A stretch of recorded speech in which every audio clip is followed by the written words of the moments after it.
رہے تھے، ان کی خواہش تھی کہ ایم کیو ایم کے جو مختلف دھڑے ہیں وہ اکٹھے ہو جائیں اور کراچی کی سیاست میں ایک بہترین کردار ادا کر سکیں، لیکن اللہ کی مرضی، اللہ کا نظام ہے، ان کی خواہش پوری نہیں ہو سکی۔ تو حیدر صاحب اس پہ بھی ہم آئیں گے، آپ بتائے گا کراچی میں جو ایک دم سے شروع ہو گیا ہے، ٹارگٹ کلنگ دوبارہ سے آ گئی ہے، اس ٹائم پہ آ کے کیوں شروع ہوئی ہے، آپ کو کیا سمجھ آتی ہے؟ سارا تھینک یو۔ سارا، علی رضا عابدی صاحب کا قتل افسوسناک تو بہت ہے۔ یہ ایم کیو ایم کے سافٹ فیس تھے، بالکل، یہ ان کے پڑھے لکھے فیس تھے، یہ جینٹل فیس تھے۔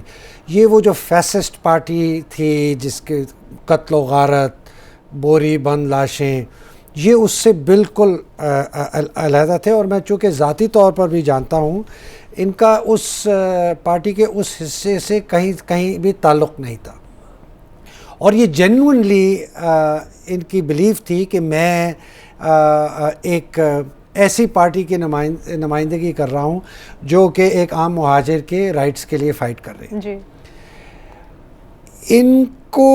ان کا جو میرا تجزیہ ہے، کچھ تھوڑی سی خبر ہے، زیادہ تجزیہ ہے، وہ یہ ہے کہ یہ جو پارٹی کو یونائٹ کرنے کی کوشش کر رہے تھے نا، اس میں انہوں نے بہت محنت کی، اور یہ جو 3 دھڑے تھے نا، پی ایس پی اور ایم کیو ایم پاکستان، اور یہ جو لندن والا گروپ ہے ایم کیو ایم پاکستان 2 میں ہو گئی، بہادر آباد والی پارٹی اور پی آئی بی پارٹی، ان سب کو ملانے کی کوشش کر رہے تھے، اور اس ملانے کی کوشش میں یہ ناکام رہے۔ لیکن کوشش بہت زیادہ کی گئی، حتیٰ کہ یہ کہا جاتا ہے کہ مصطفیٰ کمال بھی راضی ہو گئے تھے۔ اچھا، اور جی مصطفیٰ کمال بھی راضی ہو گئے تھے، فاروق ستار بھی راضی ہو گئے تھے، اور خالد مقبول صدیقی اور وہ والی جو گروپ ہے وہ بھی راضی ہو گئے۔ جو راضی نہیں ہو رہے تھے وہ باہر والے تھے، اور ان کے راضی ہونے کی نہ ہونے کی وجہ یہ تھی، کہتے ہیں، یہ میں نے یہ باتیں سنے انہی کے پارٹی کے مختلف دھڑوں کی سرکل سے، وہ یہ تھی، وہ کہتے ہیں کہ جی اگر ایم کیو ایم یونائٹ ہوگی تو ہماری لیڈرشپ کے انڈر ہوگی، کسی اور کی لیڈرشپ کے اندر۔ لیکن سب سے بڑا بیریئر یہ تھا کہ ان کی لیڈرشپ کو تو کوئی ماننے کے لیے تیار نہیں تھا پاکستان میں، جس قسم کی انہوں نے باتیں کی تھیں۔ اور آپ نے علی رضا صاحب کی بات بھی سن لی، انہوں نے کہا کہ پارٹی میں ریفارم آنا ہے، اور جو کچھ چیزیں مختلف کرنی ہیں، نہیں کرنی ہیں، وہ بھی ہمیں کرنی پڑیں گی۔ تو جب انہوں نے بہت کوشش کی اور ان کو پتہ چلا کہ اب یہ نہیں ہو سکتا، میرا تجزیہ یہ ہے کہ انہوں نے پھر انڈائریکٹلی اپنے آپ کو ایکٹیو پالیٹکس سے وڈرا کرنا شروع کر دیا۔ اچھا، بلکہ یہ تو شاید اب خبر چل بھی پڑی ہوگی، لیکن میں تو آپ کو فرام دا فیملی سورسز بتا سکتا ہوں کہ یہ 1 تاریخ سے ایک نجی ٹی وی پروگرام کی اینکرنگ شروع کر رہے تھے، اور اس کا مطلب کیا تھا؟ مطلب یہ تھا کہ ایکٹیو پالیٹکس سے برخاست ہو جائیں گے، زیادہ تر اپنا اینکرنگ کا کام کریں گے۔ یہ چیز میرا خیال ہے برداشت نہیں کی گئی کئی سرکلز میں، اور وہ یہ کہا جاتا ہے ایم کیو ایم کے کہ آپ اس پارٹی کو جوائن تو کر سکتے ہیں، اس پارٹی کو آپ چھوڑ نہیں سکتے۔ تو میں اس بات کو یہاں تو کیا یہی وجہ ہے کہ باقی اور بھی جو وابستہ رہ چکے ہیں اس پارٹی سے، ان کو بھی خطرات لاحق ہیں؟ میرا تو خیال ہے ہر وہ ایم کیو ایم کا لیڈر جو کہ پارٹی کو متحد کرنے کے لیے اس وقت گوشاں ہے، اور اس کے اندر جو لندن والا گروپ ہے اس کا کوئی رول نہیں ہے، وہ خطرے میں ہے۔ اس لیے کہ ایک اچھی، سین، سٹیبل، صاف شفاف ایم کیو ایم جو ہے وہ پاکستان کے بھی فیور میں ہے، کراچی کے بھی فیور میں ہے، ایم کیو ایم مہاجروں کے بھی فیور میں ہے، لیکن کس کے فیور میں نہیں ہے؟ پیپلز پارٹی کے فیور میں نہیں ہے۔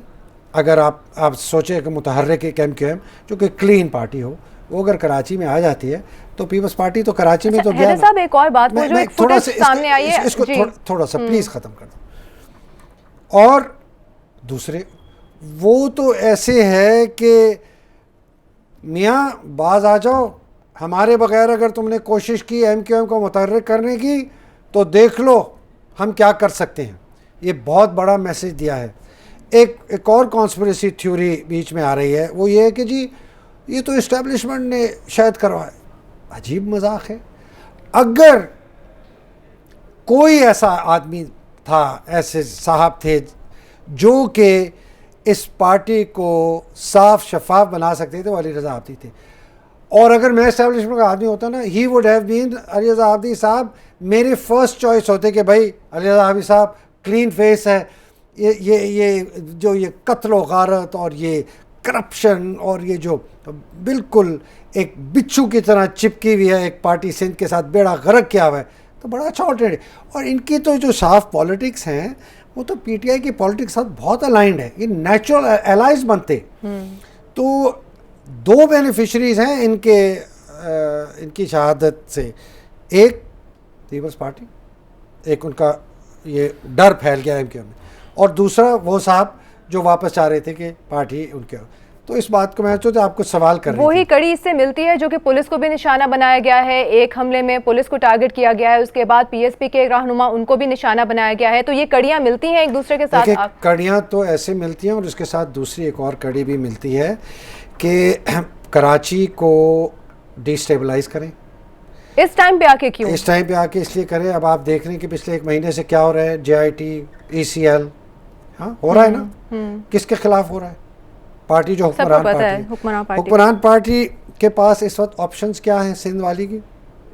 وہ تو اب ٹکراؤ کی پالیسی پہ آ گئے نا, ان کو سمجھ کیس لڑیں یا آگے آ جائیں, ٹکر لیں اسٹیٹ سے. اب ٹکر لینا اسٹیٹ سے ہے تو مشکل, لیکن کراچی کو ڈی اسٹیبلائز کرنا آسان.